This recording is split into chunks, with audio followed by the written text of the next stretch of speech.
Good morning, New York Mets Nation, and welcome to the Bat Cave. I'm your host, the Bat Fry, Kenny Fry, and happy Hump Day, right? I hope everybody's doing well. I hope your New Year's went well. Uh, New Year, new me, all that good stuff, yeah. New Year's resolutions, believe in them, don't believe in them, whatever. Uh, Everybody has their own thing, and including the old Bat Fry. I have my thing, what I believe in, and whatnot, and I don't know if I 100 agree or believe in the whole New Year's resolution type thing. Like, yeah, you make a goal. I believe in goals, and that's kind of what a New Year's resolution is. And it's cool setting a goal and whatever. And if it fails, it fails. It happens, and and you just have to be careful, set realistic goals and or resolutions, whatever you want to call them, after the new year. And if it's going to the gym and maybe don't go 5 times a week, for the first month, and it's easy to get sick of it real quick. Maybe start off at 2 3 days and see how it goes, and go from there. So whatever. I don't know. I don't know why I started off the show with that, but hey, we're here to talk Mets baseball, right? Of course, the big talk yesterday and for the last since the season ended, basically was the Mets and Pete Alonso. Are the Mets bringing him back? Is Pete going to re-sign? What is Pete looking for? And we heard some reporting yesterday that Pete. Well, I shouldn't say Pete. I guess Pete's agent, I should say. It's reported that they're looking for the Prince Fielder deal, and then that name popped up 10 million times yesterday, and it's a name I haven't heard in a long time. Since Prince Fielder retired. Quite a few years ago. I guess probably about 10 years, over 10 years ago, or whatever it is. And, the Prince Fielder deal was, 9 years, 214 million, something like that. A huge contract. And Prince, when he signed that contract, was like 27, 28 years old. And he only made about halfway through before he had to retire due to injury, a spinal issue, and what have you. And, and I don't know if his agent was Scott Boras or not. I don't think it was. I could be wrong. That's who Pete's agent is. But that's the contract that was reported yesterday that Pete's looking for. And I mean, I don't know. There's when there's contracts, when there's the free agents out there, and there's teams that are trying to get a player to lower what they're looking for. There's a lot of smoke that's put out there. And, I get it. Where there's smoke, there's fire, but you have to be careful what you believe. I don't believe for 1 second that Scott Boras and Pete Alonso are looking for a 9 year, $214 million deal. I don't buy it. I don't buy it at all. Now, if you would say they're looking for a 7 year deal, all right, I can kind of sit with that. But the 9 year, 200, that just doesn't. I don't feel like that's what they're looking for. It just doesn't make sense to me. And by everybody's reaction, doesn't make sense to a lot of people. And there's no way Pete's going to get 9 years, 214 million from anybody. Not let alone the Mets. Nobody's going to give him that. Whether a lot of people bash the Anaheim Angels for their odd signings and crazy signings, crazy contracts over the years, or stupid contracts, whatever you want to say. Uh, even they wouldn't sign him to a 9 year, $214 million deal. And so yeah, so just be careful what you believe. Whether or not that's a factual asking price, what they've been looking for. I don't know for sure. I don't believe it. I don't believe it. Like I said, there's always smoke screens put out there, or false information to kind of have a fan base or turn up the heat, turn on a player or turn up the heat on the player, kind of give them a lot of grief, and kind of knocks the player's price down, or or just makes them look like the bad guy. Hey, if you're not going to come back, we're going to make you like the bad guy. I don't think that's something that Stearns does. I don't know. I don't know either, but I just feel like it's false information coming from somewhere, and whether or not that's the Mets front office, which they're usually pretty tight lipped. So I mean, it's since Steve Cohen's bought the team, there hasn't been many leaks, if any leaks. I'm sure there's been some sort of leaks, here and there. We all remember the contract last year, the talk that I don't remember who leaked it or said it, that Pete rejected the Mets 7 year, $158 million contract offer. Well, that was kind of like a leak, but it wasn't a leak. I mean, it was, but it wasn't.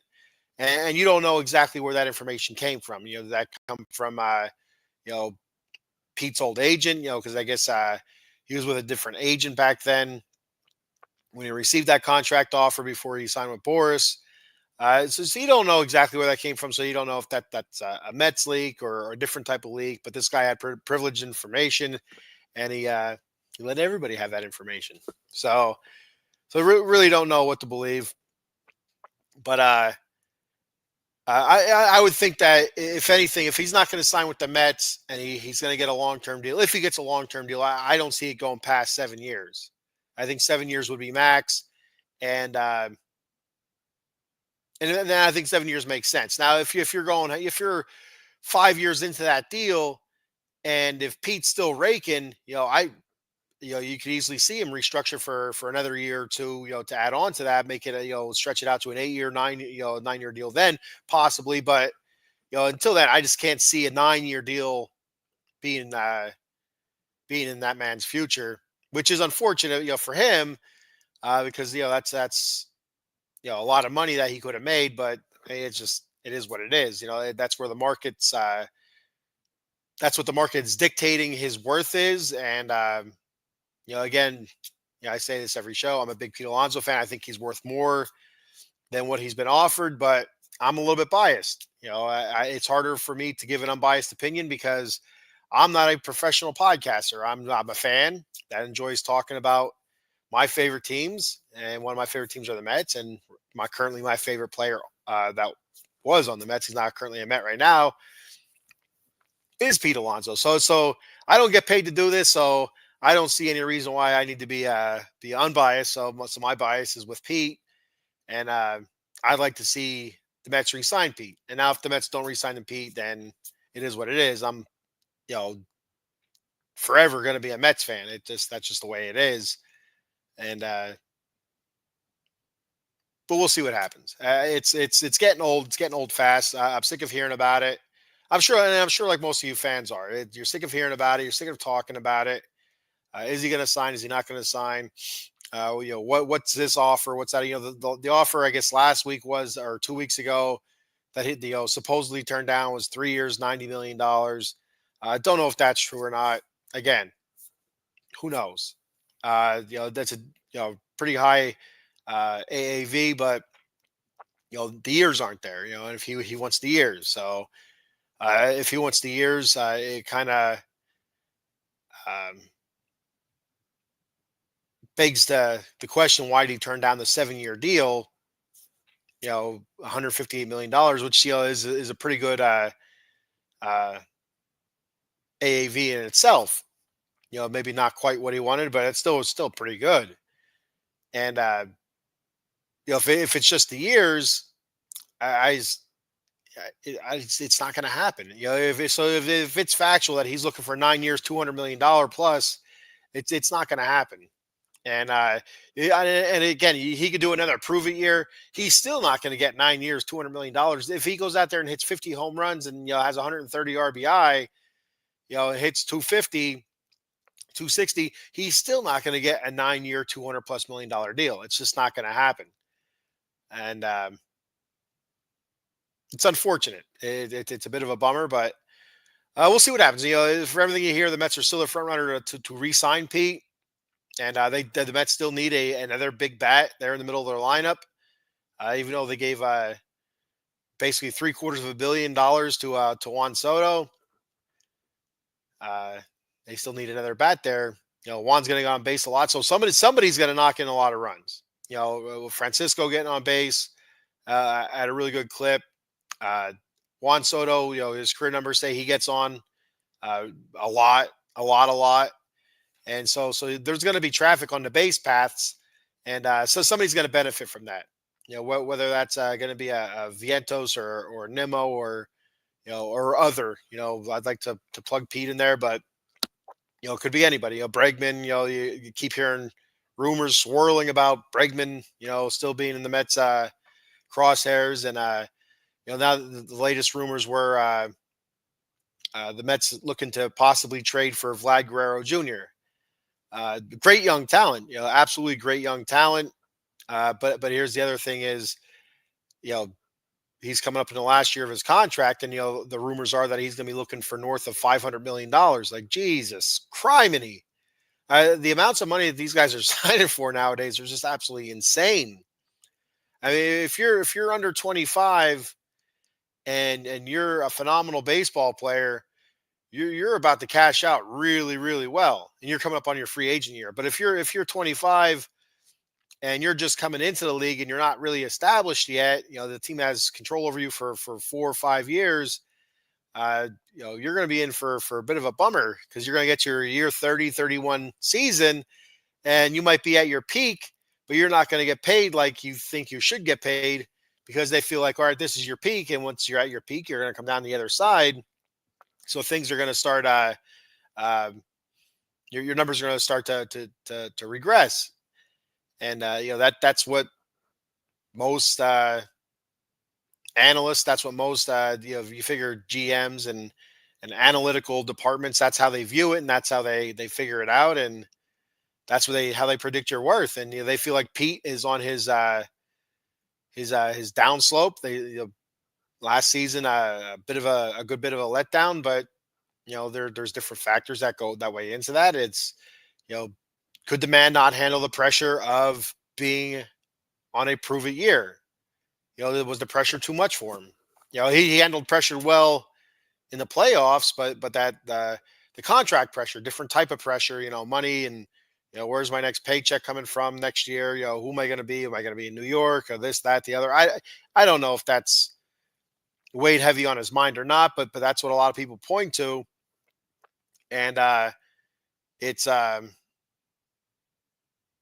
it's unfortunate, because I don't think the man's on a downslope. I don't think he's his numbers are going to regress quite the way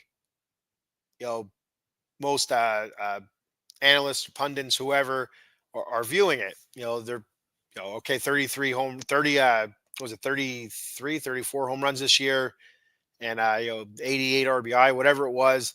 That's what they're viewing Pete Alonso as moving forward. I'm not buying it. Nowadays with the way a lot of these ball players take care of their bodies, and training regiments and stuff like that, and how quickly they can change or improve the way they play just by changing diets or changing training regiments or whatever. You can easily see players playing into their late 30s, early 40s, and also still producing at a high clip, especially into the late 30s. So it's not out of the realm, but he's going to have to prove it again. He's going to have to go out there and say, I'm still that guy that can hit 40 plus home runs and 120 plus RBI, and get on base with your walks, and limit the strikeouts. But I don't know. We'll have to see what happens. I got a couple comments here. Cowboy Dave checking in. What's up, Dave? How you doing, buddy? And of course, the terrific Eileen checking in, letting us all know that it is indeed hump day. Yes, it is. It is hump day. Starting the day off right with a little bit of Mets talk. So Pete last year, supposedly turned down a 7-year, $158 million deal. This year, a couple weeks ago, the rumor was that he turned down a 3-year, $90 million deal, and he's looking for a 9-year, $200+ million deal. What is Pete Alonso worth? What is he worth? And what's it going to take? And I think it's going to be one of those. And I think it might have been Jeff Passan reporting that he believes that any longer term deal, multi-year deal that Pete Alonso is going to sign is going to be loaded with options, or opt-outs, however you want to say it, whether or not it's a player option or team option. And I don't think that's a bad deal for both. That protects both people. The buyer, the seller, whatever you want to call it. It protects the player, the organization, and I'm fine with that. And if I'm Pete, I'm good with that too. Sign for that 5 or 6 year deal, and I'm cool with a 6 year deal for Pete Alonso. I have no problem with that. So, 6 years, and 6 year, $150 million, $160 million. I'm all right with that. He goes out there, he hits like he has in years past, 40 plus home runs, 120, 130 RBI. Then is worth it. If he does that, back to back years or 3 years in a row, which his career stats, minus the COVID season 2020, that's what they've been. They've been 40 plus home run seasons, 100 plus RBI seasons, and last year was the anomaly. Does that mean he hit his peak? In 23 was the peak, and now it's downhill from there? I don't know. I don't think so. I believe in Pete Alonso. I believe the power is still there. Uh, I don't know what the big issue was, but I still think that he can figure it out. And so the way I would set it up, I would set it up. After 2 years, you have a team option. You know, so that'd be 2025, 2026. Then after 26 season, team option. Do they want to keep Pete around for the current contract? How's he performing? Stuff like that. And then if the Mets decide to keep him around, all right, after year 3, now it's a player option. And does Pete want to stay around on the current contract that he's at, or does he think he's worth more, or what have you? So he can opt out after 3 years. Then if he decides to stay around, then I think there should be one more option. I think that should be a team option after year 5. And after that, if the Mets decide to keep him around after year 5, well, then it runs the contract runs its course, unless they traded him or whatever, or cut him and decide just to pay him off, and that'd be it. So that's how I think it should be structured. I also think it should be incentive laden, where, Larry, if you say it's a $160 million contract, a lot of that $160 million comes through uh, incentives, where it's okay, if you hit 40 home runs this season, that's just like the Juan Soto deal I went over with, where there's a crap ton of incentives to take his contract from 765 million to 810 million, or whatever it was, 805, 810.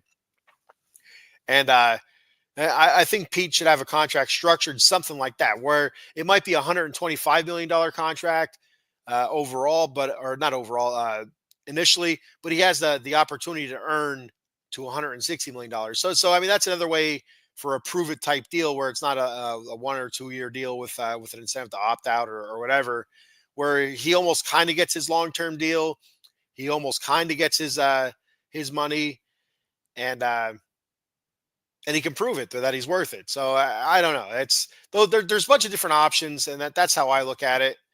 Um, but 9 years, $200+ million is just ridiculous. And if that's what it takes to get Pete to be a Met, then I'm not down with that at all. And it's a bummer for me to say that, because I'm a big Pete fan, but it is what it is. And I also don't want to pay $500 million for Vlad Guerrero either.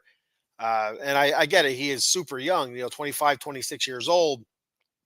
But I mean, there has to be a line somewhere, right? And there has to be a line somewhere. And, $765 million to Soto, and then $500 million plus to Vlad Guerrero Jr. That's and not to mention what Lindor's making, and Nimmo, and I'm not sure what their contracts were off the top of my head now. I'm not. I don't remember what it was exactly. So. But are the Mets? What would it cost the Mets to trade for Vlad Guerrero if for some reason they decide, all right, Pete, if that's what you want, you're nuts, we're moving on from you. We put together a package for Vlad Guerrero Jr. What's that going to take? Is that going to clear out the farm system, or are there major league ready players that the Blue Jays would take as well? I mean, I think that'd be the last thing you'd want to do, just for one guy. Is clear out your farm system of top prospects, of 3 or 4 guys that might be in your top 20, 25 or whatever, that you're viewing as the potential future of your of your team. So I don't know. I don't think that's the way to go either. And it's almost better just to wait to see if he goes to free agency next year if they don't trade him, and or even wait till the trade deadline too. I mean, that's another possibility as well. Let's say for instance, um, the Mets, don't get Alonso, don't get Bregman, and they end up, either moving the Vientos to first base and having Beatty or or somebody else playing third base. Acuna, Beatty, or um, Ronnie Mauricio, or somebody like that playing third base. Is that let's say halfway through the season, it's just not working out. It's not working out. Vientos is stinking it up at first base. Still playing well, still batting well, hitting well at the plate. Uh, you know, Third base isn't doing all that well either. We need to get Vientos back over there to his natural position. So we got to make a trade. Let's then maybe Vlad is available then for a half a season, and the stretch run there at the end of the season. So it's second half, and when it's super important. So I mean, that could be a possibility as well. I doubt it, but I just don't see the Mets trading for Vlad Guerrero. The one thing I think it was the Locked On Mets podcast was talking about it. It could have been that, or I don't. Yeah, I think it was Locked On Mets uh, with Ryan Finkelstein saying that Vlad Guerrero seems to have a pretty strong connection with the Boston Red Sox, and for a bunch of different reasons. So who knows? Uh, what else we got going on here? The Mets, Tanner Scott and the Mets are supposedly meeting up. I guess Tanner Scott will meet with a couple other teams. He seems to be the top bullpen prospect out there right now. Um, Free agent, I should say, best bullpen free agent out there right now. Left-handed pitcher. Last season, split time between Miami and San Diego. At a 1.75 ERA, 72 games pitched, 72 games. He pitched in 72 innings pitched. He only gave up 3 home runs, 36 walks, 84 Ks, a 1.125 WHIP, 10.5 Ks per 9, and 2.33 Ks for every walk. Pretty good stats there. In 2023, pretty good as well. 2.31 ERA, and a bunch of good numbers after that. The big thing with him, great fastball, live fastball, gets it up in the zone, 99 mile an hour plus. Got some cheddar. He got some cheddar, four-seam fastball, and also has a terrific slider. I was watching some highlight clips of him throwing, and that fastball, he gets up in the zone, unhittable, and then he drops that slider down and away. Good night. Good night. So that's gonna be a really good pickup, a really good pickup for the Mets for that bullpen, which is probably the Mets by the end of the season was their greatest weakness on the team. What was the bullpen, and I felt like early in the season, I felt like our starting pitching was a big weakness, and our bullpen was holding strong for the most part. But by the end of the season, our starting pitching was fantastic, but our bullpen was very much lackluster. Not everybody, but I'd say half. A good portion of the bullpen was just not performing well. Then there was a ton of injuries throughout the bullpen. Late, I'd say second half, quite a few guys that were performing well, then going on the IL and not being able to come back in time at the end of the season. So, but looking at the Mets rotation right now, starting rotation after the Mets re-signed Manaea. I don't think I've been on since the Mets re-signed Manaea. I don't remember. Mets re-signed Manaea, in case you didn't know. Senga, Manaea, Frankie Montas,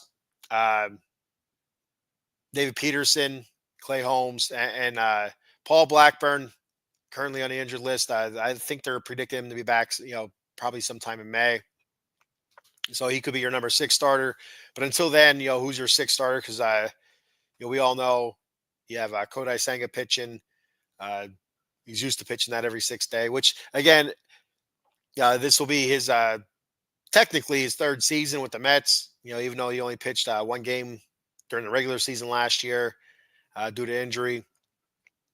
He should be used to pitching less than every sixth day or whatever, once a week. It should be adjusted by now. I don't understand why there's no you know let's fix this and just go with the 5-man rotation when need be. And can he do that? When the Mets tried doing it early in 2023, his rookie year, it wasn't going so well. But when they switched it to where he was pitching every sixth, seventh day, it was a huge turnaround. So there has to be a way to get him up to speed where he doesn't need that extra day or two off and still pitch just as effectively. So, but I mean, there's a bunch of other starting pitching options. Tyler McGill, Jose Budo, but they're expected, I think, to start in the bullpen, and also the minor leagues. Brandon Sproat, he's probably the Mets. I think definitely their top pitching prospect. I'm not sure if he was the top prospect overall or not, but there's always him as well, and other minor league starting pitchers that could always pop up and grab some time as well until we figure this out. But the starting pitching, and you look at it like last year, didn't look like it was going to be a strength, and it ended up being one of our greatest strengths heading down the stretch run. But if Senga can return to 2023 form, hell, I mean, that'd be fantastic. If Senga is able to replicate 2023, Minaya is able to keep going on from what he did last season. Same thing with David Peterson. And then we can get Frankie Montas back on track and see what Clay Holmes actually has. Clay Holmes spent the majority of his career, I guess all of his career, in the bullpen. And let's see what he has. Hopefully he doesn't fall flat on his face where he needs to be moved back to the bullpen. That'll really put the Mets in a bind. But then again, I think I don't think they're going to. I really don't see them signing any more starting pitching this offseason unless it comes out of a great deal. Something late. Maybe late spring training, sometime during spring training. There's maybe a starting pitcher out there that didn't sign anywhere and just looking to get on a team for a season, and the Mets get a great deal. Then maybe then, but I just don't see it. But I could see a trade deadline is where the Mets make a move for a top of the line type starting pitcher. Where we've been hearing so much about Luis Castillo, I haven't heard so much the last week or two about it. But we heard a lot of chatter about Luis Castillo and what would it take for the Mets to trade for him. The Mets have a trade in place. They don't have a trade in place. They had a trade in place last year. They didn't have a trade in place last year. All this and other nonsense. You don't know what to believe half the time. But I do think that if they're struggling with starting pitching, the back half of their starting pitching, I would not be surprised at all if they looked at trade for a top of the line starting pitcher at the trade deadline. Excuse me. What's up, Jonathan? How you doing, buddy? Happy New Year to you as well. Thanks for checking out the show. Great to hear from you, see you again. Good stuff. I'm telling you what, John, it is freezing here in the Northeast, and I hate it so much. I used to love the cold. Used to dig it, but I'm over it, man. I hate the cold. Hate the snow now.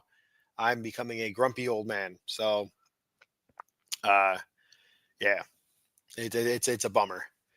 I hate January. I hate January and February so much now. I used to love this time of the year, snowboarding and all that good stuff, and just out messing around in the snow, especially when I was a kid, of course. So that's why I figured you probably live somewhere in the Northeast. I wasn't sure. I wasn't sure if you were in New York City or not, but it's the whole Northeast, area is just frigid right now. So cold. I get a Snuggie for the cold days.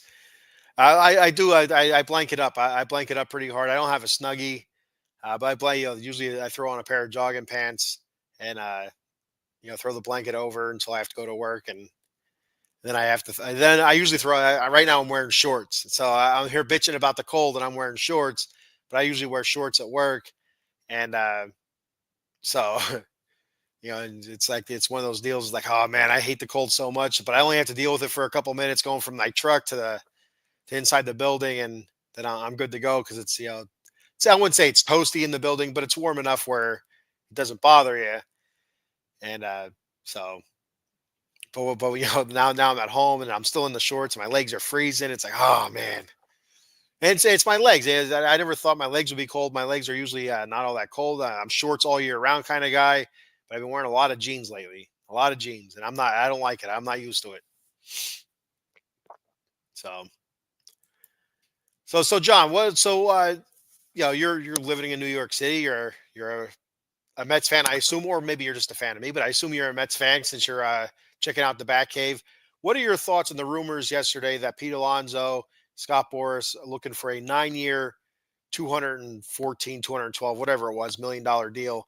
Uh, Crazy, not crazy, doable, not doable. I think it's insane. I think it's insane. I don't think it's real. I don't. I feel like it's smoke screens or just false information being thrown out there. I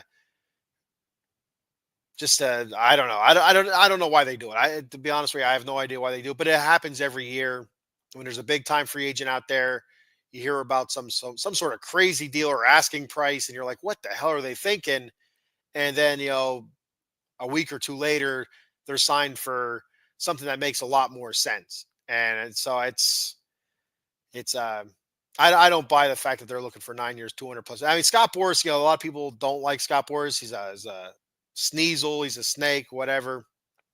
But he's not stupid. He's not stupid. And 9 years, $214 million is stupid, for where Pete's at right now. So I want the Mets to make Pete a forever Met. He deserves it. And I agree. I'm a big time Alonso fan. I want Pete Alonso to be a Met until he retires. I cannot see 9 years, 200 plus $1 million. I just can't. I can't see it. I just it does, especially after giving Juan Soto 760 plus million. I can't see. I can't see them signing Pete for 9 years, 200 plus $1 million. It doesn't make sense to me. Paying him that much money up until he's 39, 40 years old. But again, that's kind of what you're going to be paying Juan Soto as a 15-year deal. So you're going to be paying him until he's 40 years old. What's the back end of that contract going to look like? But I get it. You're not really paying. You're not signing Juan Soto for the back end of his 15-year deal. You're signing Juan Soto for the first 10 years of his deal. So Pete, I mean, like I was just saying, I don't know if you were watching yet or not. Uh, Pete, I could see a 6 year deal. I'm fine with a 6 year deal. I have no problem with 6 years, 7 years. But I have options in there. Have options. So where potentially they can either renegotiate. After 2 years, Pete has the option of opting out. Because he feels like he's exceeded to what he was to what the deal originally was, 6 year, 7 year, whatever have you, and so they can renegotiate, or even a team option, where hey, you didn't live up to it, we need to cut you, or renegotiate to a smaller type deal. So I have no problems with an option type deal where there's a bunch of different options in it, where the player can opt out, team can opt out, whatever it is. But I want Pete, there, and I want to see the Pete Alonso, just like we have David Wright. It was announced David Wright, they're retiring his jersey and they're inducting him into the Mets Hall of Fame on July 19th, I think, against the Reds. I want to see that for Pete Alonso, in 10 years, 15 years, whatever it is, as the Mets all-time home run leader, all-time RBI leader, this, that, and the other. I want to see Pete Alonso, his number, retired, and him being inducted into the Mets Hall of Fame, and him being able to be a one team guy, only a Met, not a Met and somebody else. So, but Again, the Mets are still predicted as the front runner to re-sign him, but 9 years, $200 million, it's just not going to happen. I feel Pete should take 10 years, $150 million. And I guess if it was something like that, even if like the 9 year deal, it had to be a whole bunch of deferred money. Um, deferred money. I guess so it would kind of um, not be as bad. I guess in the beginning. I mean, I'm not a mathematical wizard by any stretch of the imagination. Uh, 10 years, $150 million. That's actually the AAV isn't all that bad. What is that? That's 15 million a year, right? Like I said, I'm not a mathematical genius, but that's what I'm pretty sure that's what it is. That's a low AAV, but I mean, if I'm Pete, I would set that up where maybe have like the first 2 or 3 years be high in value, and then the last so many years being super low. Like the first 3 years, out of that $150 million, first 3 or 4 years, you know, maybe you know out of 150, that's 90 million. Then your last 5 6 years is whatever's left over, 40 million. I mean, that's a super low uh, yearly salary for a professional baseball player. But for somebody like me, I'd take that in a heartbeat. But anyway, but yeah, and that's the other thing. If it is going to be a long term deal and it's going to be something like that, it's going to have a lot of deferrals, and that seems to be the popular thing to do now.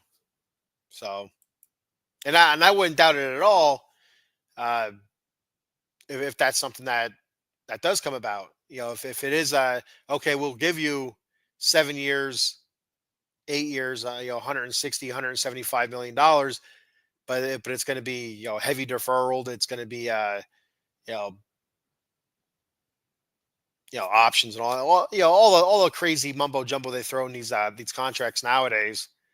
And I think Pete's, like I said, I don't think Pete's on the downswing. I just think he had a rough season, which again, 33 home runs, 88 I think it was 33 home runs, 88, 87, 88 RBI, whatever it was. He hit 240. Um, the OPS was down. Yes, it was like 778. I have his stats right here. I should just flip the page on my notebook here. 240, 34 home runs, 88 RBI, 329 on base, 459 slugger, 788 OPS, 70 walks, 172 strikeouts, uh,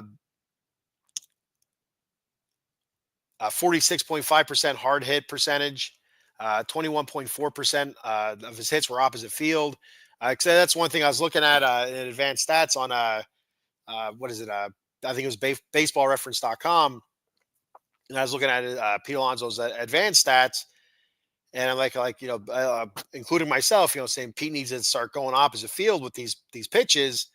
And then I was looking at his career, and uh, this past season was, I think, the second highest percentage of his hits to the opposite field.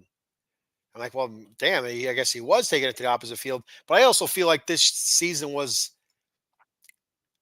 the most I've ever seen him get pitched low and away. And it appears like he's trying to pull it instead of just taking, again, if you play baseball, you know one of the things you learn as a hitter is you know they throw it outside, we'll take it to right field. They throw inside, pull it to left field. So they throw you outside, he should be taking that ball to right center, right field. And it just seemed like he wasn't, but according to the stats, he was. Maybe there was just more opportunity there, I'm not sure. I don't know. um, but it needs to be better. And again, I wouldn't be shocked at all if the Mets do re-sign him and Pete comes back next year, hits 240 again, which I think that's just what his average is going to be. But hits over 40 home runs and has 120, 130 RBI next season. It wouldn't surprise me at all. His OPS in the 850s, 860s, and everybody can put their foot in their mouth. So that's what I'm hoping for anyway. That's what I want to see for Pete, and that's what I definitely want to see for the Mets. Because if Pete's doing that in the middle of the lineup for the Mets, everything's going well. Everything's going very very well. Then Jonathan says, "Here's my lineup for the 2025: Lindor, Bregman, Soto, Alonso, Vientos, Nimmo, Alvarez, Siri, and McNeil." Whenever I uh, see Jeff McNeil's name, I always hear, what is it, Back to the Future 2? When Marty McFly is getting fired for, what were they going to do? It was him and, oh shit, what the hell was the guy's name? Uh, I think for some reason I think Flea played him, but I could be wrong. I can't think of what the guy's name is, but they were gonna do something like embezzle money or something like that. The company or whatever it was, and the boss was listening in, and Marty McFly didn't know it, and all of a sudden you hear he hangs up, and all you hear is McFly, and so whenever I hear that, I see McNeil's name, I hear McNeil. So I don't know. If you know, you know. That's what I'm going to say. If you know, you know. And if you don't know, go back and watch Back to the Future Part 2. I think it's Part 2. Yeah, it's definitely Part 2. It's definitely Part 2. So, but that's a good lineup. I have a hard time seeing them signing Alonso and Bregman yet. I think it's one or the other. Uh, but it's definitely 100% solid. I mean, I'd assume if that's your lineup, then Vientos is probably your DH or your rotate DH with Vientos and either Bregman or Alonso. I mean, but Bregman's a hell of a fielder, so I don't know why you'd take him off the field at all. Um, but yeah, Siri in center field, Nimmo in left, McNeil, I guess would be.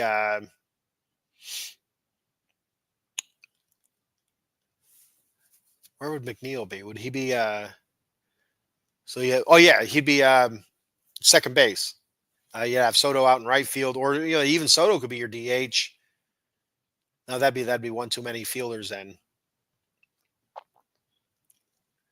Yeah, that's what. Unless I don't think Yeah, I don't think. Yeah, you won't put Bregman at second base. But yeah, so yeah, Soto would be out in right field. I don't know why I had a brain fart there for a second. Starting pitching, Dylan Cease or Luis Castillo. I didn't know, is Dylan Cease on the market? Like, is he? Are they shopping him around? I didn't know.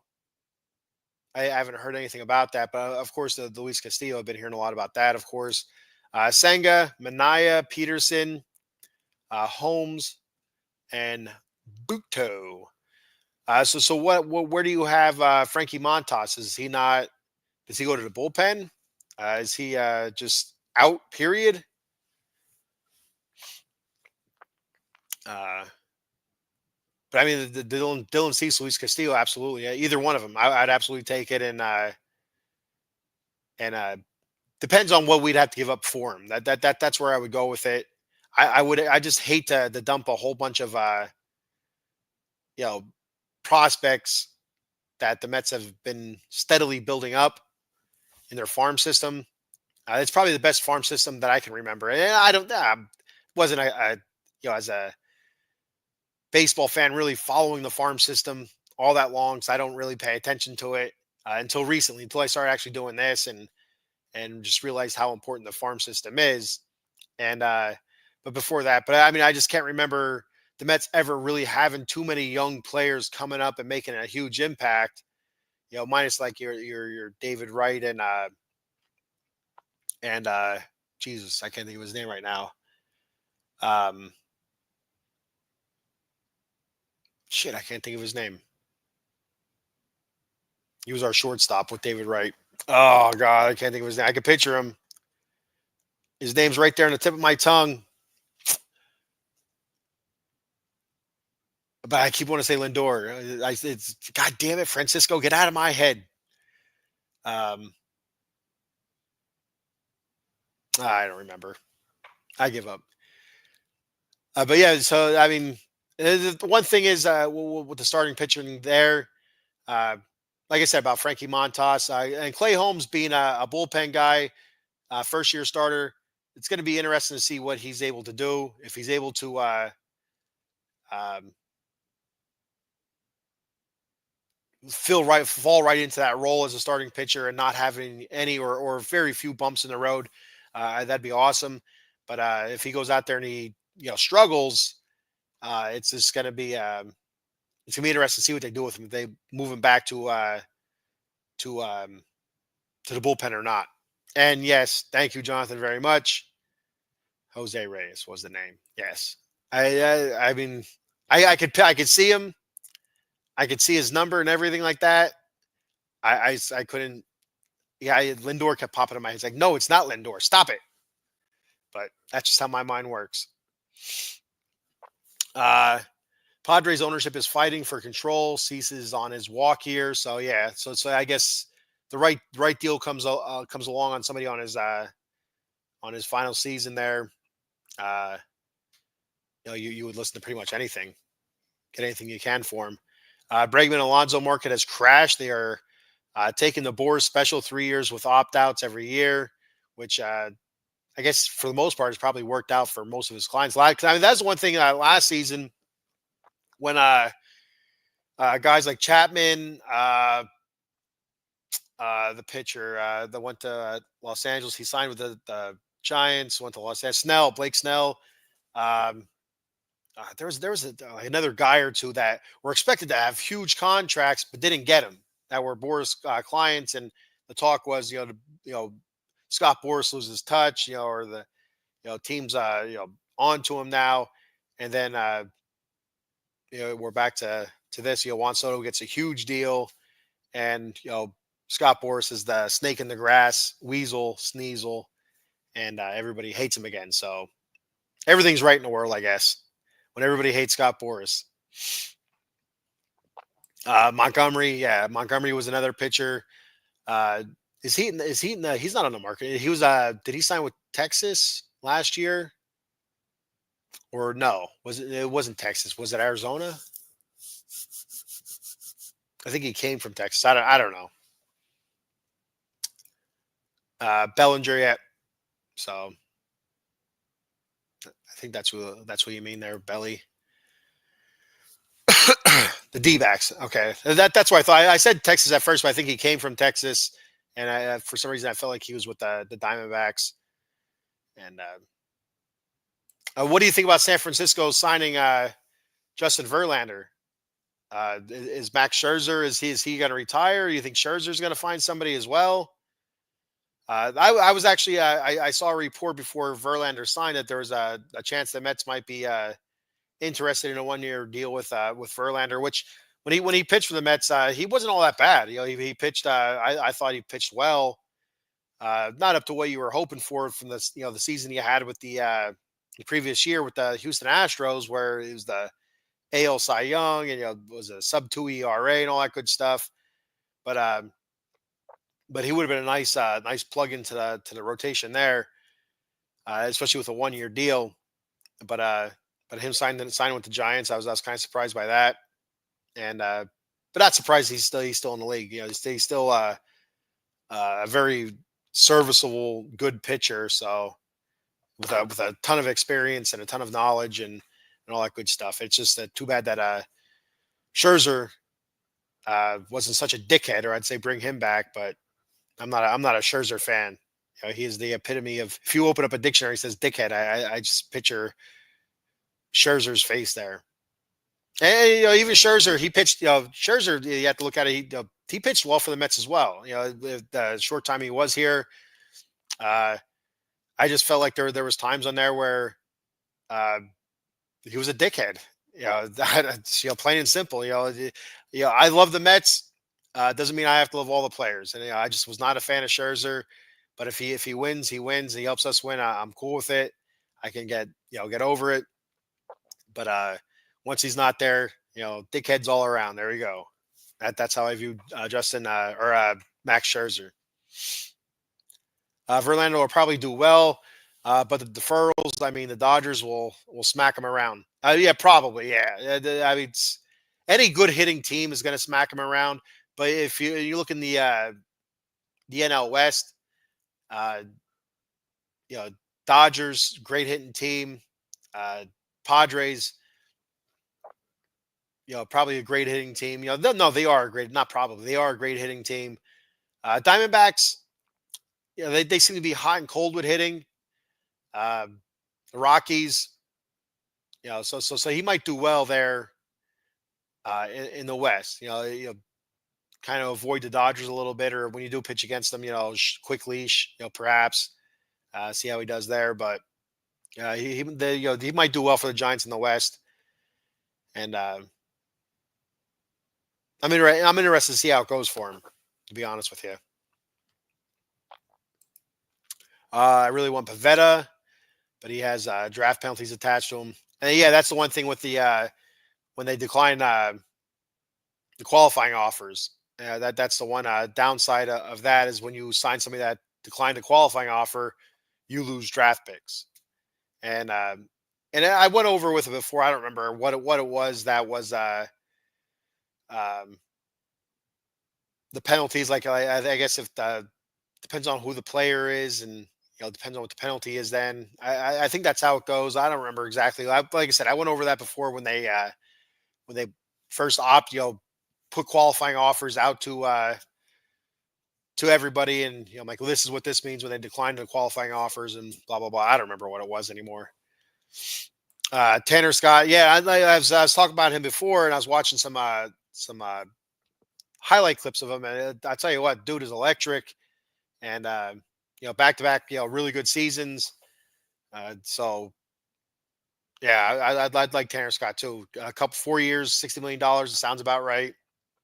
It's gonna cost you. It's gonna cost you. He's the top uh, bullpen arm out there right now. So yeah, it's gonna cost you, and I think it'd be worth the cheddar for the Mets bullpen. And looking at the Mets bullpen, the way it sits right now, I think McGill's going to be in the bullpen. Budo, Diaz, of course, closing. Reed Garrett, Daniel Nunez, who he had a good season last year before he got hurt. Sean Reed Foley, small sample size last year, but he didn't look bad. I thought, in my opinion. Jake Diekman. Do the Mets bring back uh, Ryan Stanek or Phil Maton? I liked Stanek. I didn't like Maton. And Brazoban. Don't forget we picked him up last season. I think the Mets still have control over him for a season or two yet. And he is a bit older, but if I remember correctly, uh, he doesn't have as much wear and tear on him as some other players, some other pitchers at his age. I think he's 35, 36, somewhere around there, somewhere in his mid 30s. So, but that's how I view our bullpen right now. I'm sure there's a couple guys that I'm missing as I was looking through the depth chart and whatnot. But those were the guys I feel like are definitely going to be in the bullpen. Diaz, Garrett, obviously Diaz, Budo, McGill, Diaz, Garrett, Nunez, uh, Sean Reed Foley, Diekman, uh, Danny Young. I'm not really sure about him or not. Uh, who else? I think that's it. I don't think I'm missing anybody else that I think is going to be in the bullpen. But then again, with the starting pitching, the starting pitching, like I said, the starting five that I see it right now: Sangam, Manaea, Montas, Peterson, Holmes, with guys that are on roster. Then the Mets also signed Griffin Canning, and they also have Paul Blackburn, like I mentioned before. But Paul Blackburn's not expected to be back, I think, until May. I could be wrong about that. So does Griffin Canning slide into that sixth spot? And the way I view Griffin Canning, I look at Griffin Canning as possibly this year's Adrian Hauser, where just gets absolutely obliterated as a starting pitcher, but it finds himself in the bullpen and does okay in the bullpen until he doesn't, and then they end up DFAing him. So I mean, I wouldn't expect too much from Griffin Canning. It'd be fantastic if he comes out and turns out to be a stud or whatever. That'd be fantastic. That'd be awesome. But I'm looking at him almost as this year's Adrian Hauser, and I was not a fan of Adrian Hauser last. Nobody was a fan of Adrian Hauser last year, so so I wouldn't be surprised if we seen Canning uh, head to the bullpen eventually. And another thing, I wouldn't be too surprised if the Mets are still looking for starting pitching. If it gets to if it does get to spring training or whatever, I wouldn't be surprised if they look at Jose Quintana again, kick the tires around on him. Why not, right? He was phenomenal last year. He turned it around, really well. He had that absolute awful stretch there in the middle of the season, but second half of the season he was just fantastic. He was lights out. So uh, that's always a possibility as well. And again, that'd be just a short term 1 year deal, and look at the starting rotation again next season. So it's going to be. It's going to be an interesting couple of weeks here. Hopefully, the Pete Alonso stuff's done before, hopefully before the end of January. Jesus, I can't imagine going into February still doing this. I'd be thrilled if it's over within the next week, but I don't know. It's going to take a lot. It's going to take if this is all Boris, trying to dictate. It's going to take Pete Alonso, putting his foot down, saying, "Hey, this is why I want to. This is where I want to go. Let's make it happen for what it is, and we'll figure it out after that." So, whether or not it's an option laden deal like Jonathan mentioned earlier, or whatever, it's just going to be. It's going to be. It is what it's going to be. What it's going to be, and I just hope it's what it's going to be. I'm hoping that it's going to be in the Mets uniform. That's the most important thing. Is to get Pete back in the orange and blue. So, all right, done with my rambling here. Go ahead and kick off some sponsors. We got attorney Jason Fine, attorney Big Al. You reach Big Al at 1-800-HURT-123. That phone number once again is 1-800-HURT-123. Jason Fine specializes in motor vehicle accidents, slip and falls, workman's comp, and personal injury claims. He has 3 office locations conveniently located throughout Pennsylvania and New Jersey. His office in New Jersey is located on Cherry Hill and 3 Greensward Lane. The phone number there is 856-209-5258. He has 2 offices in Pennsylvania, one in Pittsburgh on 500 Grant Street, Suite 2900. The phone number there is 412-365-8151. And he has one in Philadelphia, and that is located on 1628 JFK Boulevard, Suite 2120. The phone number there is 267-888-2980. That's Jason Fine, attorney Big Al. Make sure to tell Big Al that Out of the Box Sports sent you, and he'll hook you up with a great deal. All right. So if you want to help me out, I'd appreciate it very much. Head on over to www.w.gg. That's hard to say. That is so hard to say. A lot of dubs in there. www.w.gg. Check out W Energy Drinks. A lot of great stuff, great products there. Swag included. Use the promo code at checkout, The Batcave. That's all one word, The Batcave, for 10% off your order. Yeah, like I said, W Energy Drink. I really dig it. All natural, and it's jitterless. It's a jitterless energy drink, and it's exactly what it is. It gives you that boost, and without the palpitations of your heart. So good stuff there. So head on over to w.gg. Use the promo code The Batcave for 10% off your order. Check out of the Box Sports on YouTube and X. Subscribe and follow at OOT Box Sports. Once again is OOT Box Sports on YouTube and X. You can follow me on X at the Batcave OOTBS. I appreciate a follow. And also my YouTube channel at the Batcave _OOTBSE.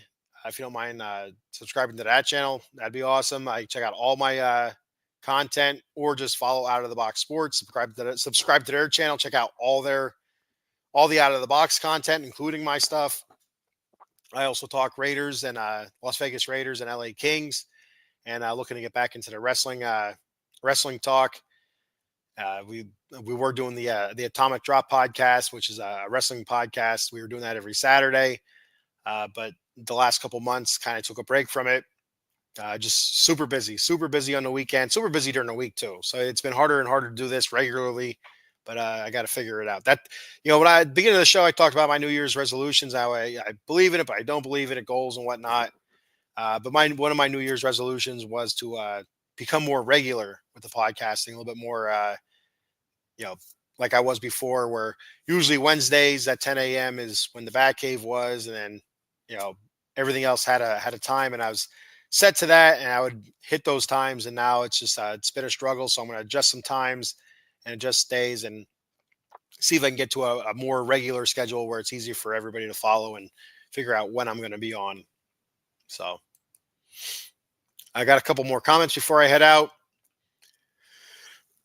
Excuse me. Steve Cohen is the best. Will you allow corporations like Amazon or Twitter own baseball teams? I don't know. I don't really. I don't think it. Uh, I don't know. I don't see why it would matter. I mean, um, because there's still. I guess it'd be an ownership group then. Like if you're looking at if a corporation owns it. But I mean, if it benefits a team, if it benefits the sport, I don't have a problem with it at all. So I mean, you just have to figure that when you go to that stadium, it's going to be laden with Amazon or Twitter or whatever the corporation is with their with their stuff. Whatever that corporation is. Amazon is going to be laden with Amazon logos everywhere, and you know you know 10% off your Amazon order if you order in house. Amazon Prime's over here. All that good stuff. So yeah, it's I don't have a problem with it as long as it benefits the league and it benefits the team. So it benefits the fans. But if it's something that's going to be a hindrance, or it's going to, let's say the Pirates, are bought out by Amazon. Let's just say that, for whatever, let's say the Pirates are bought out by Amazon, and Amazon is worse than what the ownership group is there now. Won't spend, and you know have that great stadium there, and just keeps fielding year after year, crap teams because they don't want to keep their players or spend on big time free agents. Then I don't see why you'd want a corporation to own the team then. But if they're going to go out there and let's say they buy the Pirates and they turn them into a team that can contend every year, paying their players or bringing in top of the line type free agents, then I think that's fantastic. So it depends on what they're going to do with it. That's all. So all right, so that's all I have for today. I appreciate everybody for checking the show out. Um, Check me out later on. I'll be talking Raiders, Silver and Black Lair, Las Vegas Raiders. Also have Silver and Black Lair, LA Kings. Uh, I'll be going away for a couple days. So I wanted to get on later this morning for the Raiders talk, but I don't think it's going to happen. I have a bunch of stuff I have to do, and I also have to get a little bit of sleep before we leave. So there's that. So we'll see what happens. But until then, until next Wednesday, thank you everybody for checking the show out. And if anything happens with Pete Alonso, if they sign him or whatever, maybe I'll throw out a quick clip on YouTube or whatever, and do it that way until next Wednesday. But I will be live next Wednesday, probably 9 a.m. again, and I think that's probably the easiest route than waiting until 10 a.m. because I've been falling asleep a lot before the show comes on. That's why some Wednesdays I'm not on, and I'm on a different day or whatever, or later in the day, because I end up falling asleep before my start time. So I think if I move the start time up a little bit, it should make things a little bit better. We'll see what happens. All right. So thank you, everybody. And until then, I just got 3 words for you. Let's go, Mets.